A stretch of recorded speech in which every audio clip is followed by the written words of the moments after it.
कुंभ मेला, जहां धर्म, संस्कृति और अध्यात्म का अद्भुत संगम होता है। गंगा के तट पर विशाल जनसमूह, संत महात्माओं की भीड़ और श्रद्धालुओं की आस्था का सागर हर दिशा में दिखाई दे रहा था। साधु संत अपने तपस्वी जीवन के साथ यहां पहुंचे थे और हर कोई अपनी आस्था में लीन था। एक विशेष दिन सुबह के समय गंगा में डुबकी लगाने के लिए आए साधुओं का जत्था तैयार हो रहा था। उसी समय मेला क्षेत्र में तैनात महिला आईपीएस अधिकारी अपनी ड्यूटी निभाने के लिए वहां मौजूद थी। यह पहली बार था जब साधु की नजरें उस महिला अधिकारी पर पड़ीं। साधु, जो कई वर्षों से वैराग्य के मार्ग पर थे, उनके मन में पहली बार किसी के लिए एक अलग भावना उठी। साधु का ध्यान अचानक उस महिला अधिकारी पर गया, जो भीड़ को नियंत्रित करते हुए बेहद दृढ़ और शांत लग रही थी। उनके चेहरे पर कर्तव्य निष्ठा की झलक थी। साधु को यह देखकर आश्चर्य हुआ कि इतने बड़े मेले की जिम्मेदारी वह महिला इतनी कुशलता से संभाल रही थी। यह उनकी पहली मुलाकात थी। हालांकि कोई संवाद नहीं हुआ, लेकिन साधु के मन में कुछ हलचल जरूर हुई। महिला आईपीएस अधिकारी का ध्यान पूरी तरह से अपने कार्य पर केंद्रित था। उनके लिए यह केवल एक ड्यूटी नहीं थी, बल्कि जिम्मेदारी और श्रद्धालुओं की सुरक्षा का सवाल था। हर ओर बढ़ती भीड़ और व्यवस्थाओं को संभालने के बीच उन्हें साधु की उपस्थिति का आभास हुआ, लेकिन उन्होंने इसे नजरअंदाज कर दिया। साधु का शांत और गंभीर व्यक्तित्व और उनकी आंखों में गहराई अधिकारी को कुछ पल के लिए सोचने पर मजबूर कर गई। साधु, जिन्होंने अपना जीवन साधना और तप में समर्पित कर दिया था, पहली बार मन में एक अनजानी अनुभूति का अनुभव कर रहे थे।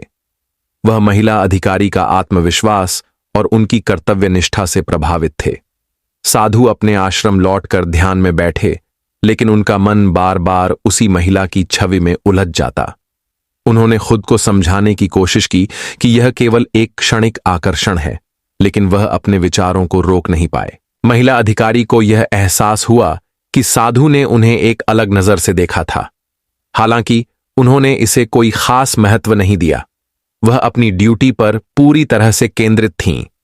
मेले की भीड़ और व्यवस्था के बीच उनका ध्यान कभी साधु की ओर चला जाता, लेकिन वह इसे तुरंत अपने काम में समेट लेती।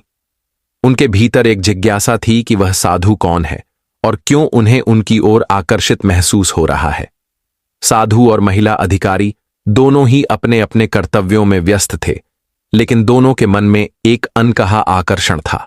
साधु ने पहली बार महसूस किया कि वर्षों की तपस्या के बावजूद उनके मन में किसी के प्रति भावना जाग सकती है। वहीं महिला अधिकारी भी यह सोचने लगीं कि उस साधु की गहरी आंखों में ऐसा क्या था जिसने उन्हें प्रभावित किया। यह पहला मौका था जब दोनों ने अपने दिल की भावनाओं को महसूस किया, लेकिन इसे समझने में असमर्थ थे। साधु के मन में भावनाओं का समुद्र उमड़ रहा था। वह बार बार अपने आप को समझाने की कोशिश कर रहे थे कि यह उनकी साधना के लिए एक परीक्षा है।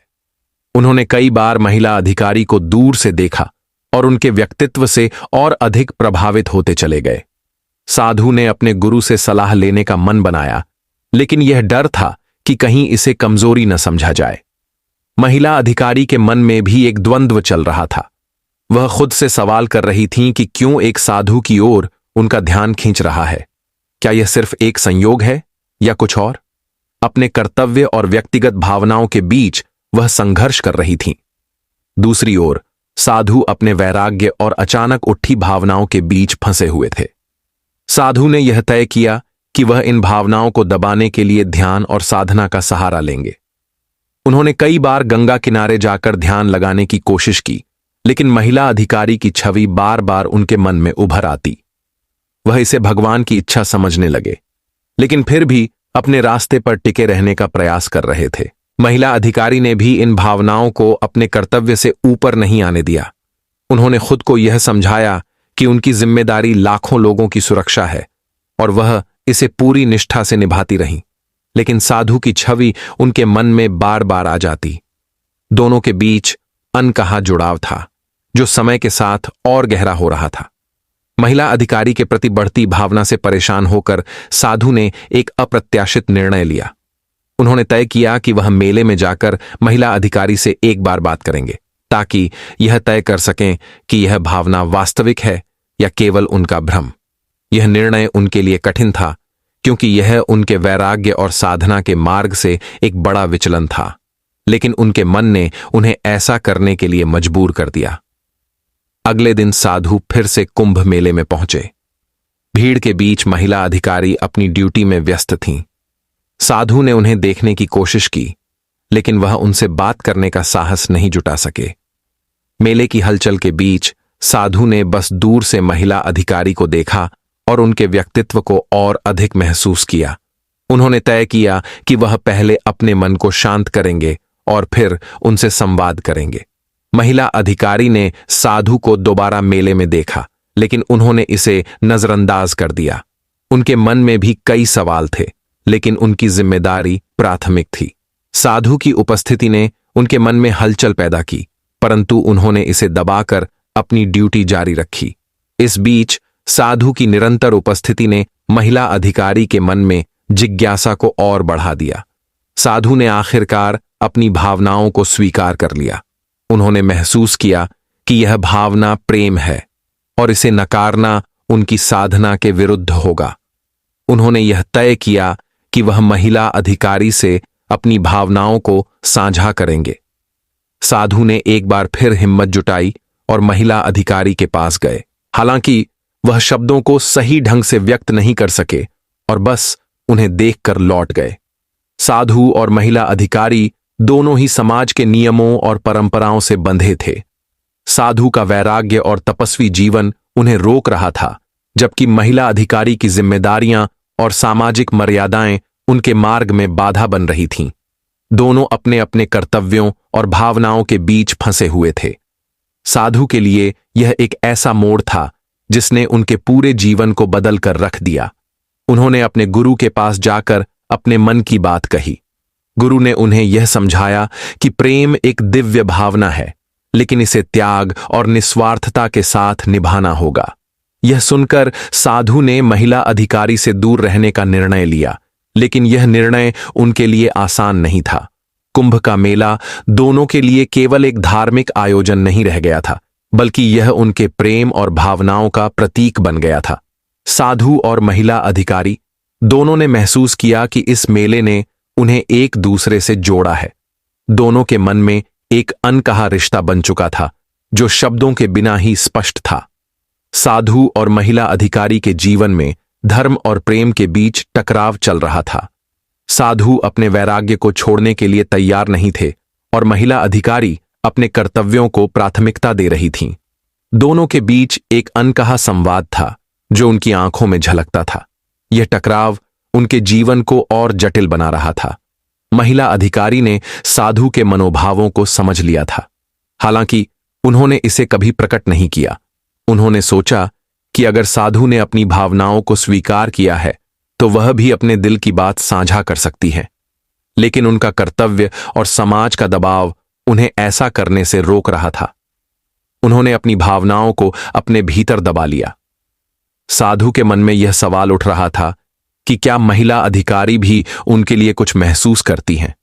उन्होंने यह तय किया कि वह महिला अधिकारी से उनके विचार जानने की कोशिश करेंगे। उनके मन में कई सवाल थे, लेकिन यह स्पष्ट था कि वह अब इस भावना को नकार नहीं सकते।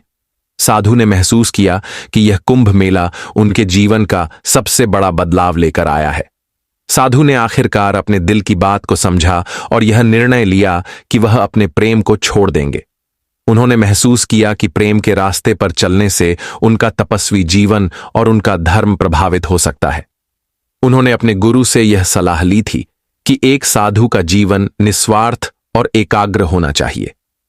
साधु ने महिला अधिकारी से दूर रहने का फैसला किया, भले ही उनके दिल में उसे लेकर गहरी भावनाएं थीं। यह निर्णय उनके लिए बहुत कठिन था, लेकिन वह इसे अपनी साधना के पक्ष में एक बलिदान के रूप में देखते थे। साधु का त्याग और बलिदान दोनों ही कुंभ मेले की गूढ़ आध्यात्मिक शक्ति का हिस्सा थे। मेले का माहौल, हर दिन की साधना और लाखों श्रद्धालुओं की आस्था ने साधु को यह समझने में मदद की कि उनकी असली यात्रा आंतरिक शांति की ओर है। उन्होंने अपने आप को पूरी तरह से साधना में खो दिया। दूसरी ओर महिला अधिकारी भी कुंभ मेले के आध्यात्मिक प्रभाव से अछूती नहीं थी। उसने महसूस किया कि इस स्थान पर हर भावना को भगवान के प्रति समर्पित करना होता है, और इसी कारण उसने अपनी व्यक्तिगत भावनाओं को रोकने का प्रयास किया। साधु और महिला अधिकारी दोनों ही समाज की नजरों में यह जानते थे कि उनका रिश्ता असामान्य है। समाज ने उन्हें एक दूसरे से जुड़ा हुआ देखने का ख्याल किया था, लेकिन दोनों के बीच का प्रेम अब छिपा हुआ था। साधु ने अपनी साधना और तपस्या के साथ अपने मार्ग को पुनर्निर्धारित किया, लेकिन महिला अधिकारी की नजर में वह एक ऐसा व्यक्ति बन चुका था जिसकी छवि हमेशा उनके मन में रहेगी। समाज की परवाह किए बिना दोनों ने अपने रास्ते पर चलने का निश्चय किया। महिला अधिकारी ने इस प्रेम को अपने जीवन का हिस्सा नहीं बनने दिया। वह अपने कर्तव्यों में पूरी तरह से समर्पित थीं और उनका दिल भी अपने देश और समाज के प्रति निष्ठा से भरा था। उनके लिए कर्तव्य सबसे महत्वपूर्ण था और प्रेम को व्यक्तिगत जीवन का हिस्सा बनाना उनके लिए कठिन था। हालांकि वह कभी कभी अपने दिल की गहराई में उन भावनाओं को महसूस करती जिन्हें वह नकार नहीं पा रही थीं, लेकिन फिर भी उन्होंने अपनी निष्ठा और जिम्मेदारी के आगे प्रेम को छोड़ दिया। साधु ने अपनी साधना में और गहरे आत्ममंथन के बाद प्रेम को अपनी साधना के मार्ग में एक विक्षेप समझा। उन्होंने यह महसूस किया कि वास्तविक प्रेम भगवान के प्रति निष्ठा और समर्पण में निहित है और उस प्रेम को हर एक सांस में अनुभव किया जा सकता है। महिला अधिकारी के प्रति उनकी भावनाएं अब एक पारलौकिक रूप ले चुकी थीं और उन्होंने उसे अपने आध्यात्मिक यात्रा का हिस्सा मानते हुए उसे छोड़ दिया। यह उनके लिए एक बड़ा आत्मविकास था, क्योंकि अब वे केवल अपने आत्मा और ईश्वर के प्रति समर्पित थे।